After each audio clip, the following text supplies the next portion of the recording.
Hi guys, good morning. So mag time check. Wala ko rilo. So time check. Diri. Time check 1 a.m. Bitaw guys. So kanilang magchika-chika rata. So mag storytelling ko kung paano na ako na-meet ang akong afam. No, nagtrabaho ko sa Kuwait pero ever since jud sa una pa gamay pa ko nangandoy jud ko nga maminyoan ako foreigner. Kay ambot nga no, di jud ko ambot dili sa kanang mamili ko o mamili jud syempre no.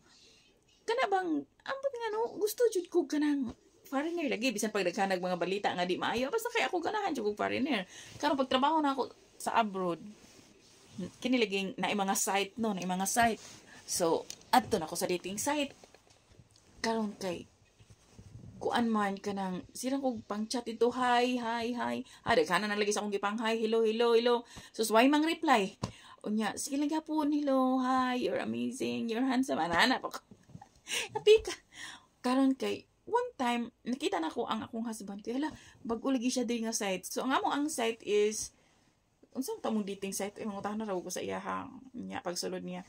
Kalimutan ko sa dating site nga mong, ay, karon, bago siya dito, nga member, niya ako di siyang gi-message, hi, how are you, what's your, ganang, asa ka nga country, ananana. Sus kay, wa ni reply. Siguro mga 3 days, 4 days, wa pa. Pagka 5 days, ni reply man. O, ganahan ako, uy, hala, ni reply. Thank you, Lord. Makakita na dyan kong afaman. Bitaw, guys, oy. So, part 2, ugba. Kaya, matulog na ta. Gibitin. Oh, so, part 2, ugma. Kung giunsa na mo nganong nagkita mi og nganong na in love siya nako. Char. Bitaw oy. So katura guys og part 2 ugma. Bye. Good night. God bless. Bye. Love you.